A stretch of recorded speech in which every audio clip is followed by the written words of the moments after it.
عبادت کی چاہ میں رویا، کوئی عبادت کی راہ میں رویا۔ عجیب ہے یہ نماز محبت کا سلسلہ، کوئی ادا کر کے رویا اور کوئی قضا کر کے رویا۔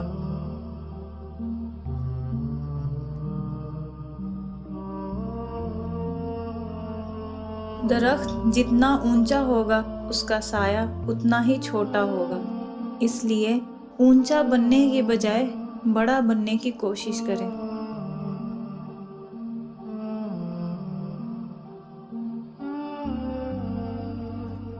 اگر کوئی چیز تقدیر میں نہیں لکھی پھر بھی دعا کرو، کیونکہ تقدیر کے سامنے ہم بے بس ہیں مگر تقدیر لکھنے والا بے بس نہیں۔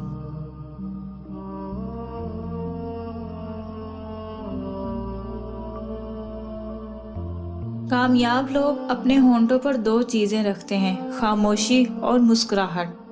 خاموشی مسائل سے دور رہنے کے لیے اور مسکراہٹ مسائل سے بچنے کے لیے۔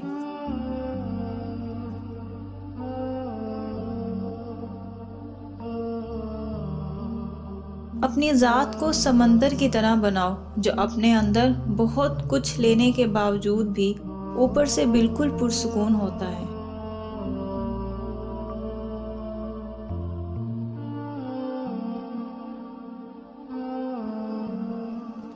برے انسان کی صحبت سے پرہیز کرو، کیونکہ وہ تلوار کی طرح ہے، دیکھنے میں خوبصورت اور اثر میں خطرناک۔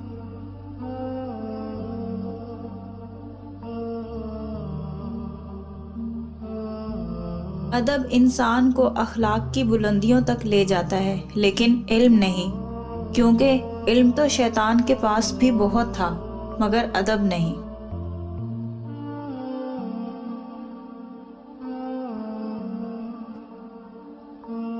مطلبی رشتے کوئلے کی طرح ہوتے ہیں، جب کوئلہ گرم ہوتا ہے تو ہاتھ جلا دیتا ہے اور جب ٹھنڈا ہوتا ہے تو ہاتھ کالا کر دیتا ہے۔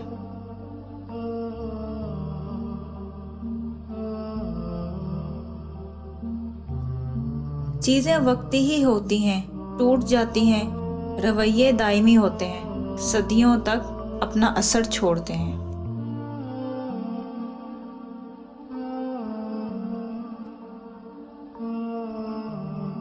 صبر ایک ایسی سواری ہے جو اپنے سوار کو کبھی گرنے نہیں دیتی، نہ کسی کے قدموں میں نہ کسی کی نظروں میں۔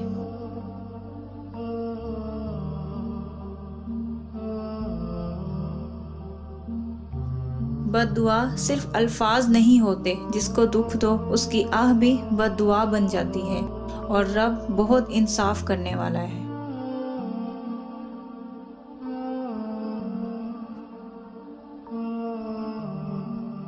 لوگ جتنا بھی دل دکھائیں یہ یاد رکھا کریں کہ جب اللہ کے بندے ہمیں توڑتے ہیں، ان کا توڑنا ہمیں اللہ سے جوڑتا ہے۔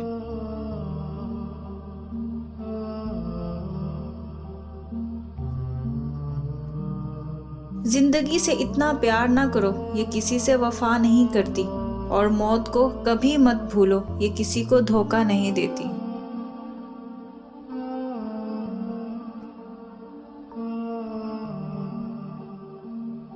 حسد سے بچو، کیونکہ آسمانوں میں سب سے پہلے اسی گناہ سے اللہ کی نافرمانی ہوئی تھی۔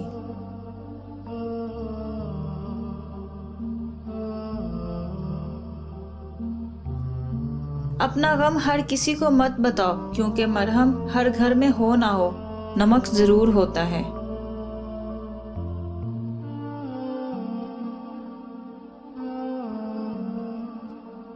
مجھے سجدوں پہ یقین ہے، میری دعائیں اس ذات کے سامنے ہوتی ہیں جو نیتوں سے واقف ہے۔ وہ مجھے پہلے آزمائے گا، پھر مجھے نوازے گا، اور پھر کہے گا بتا کون ہے تیرا میرے سوا۔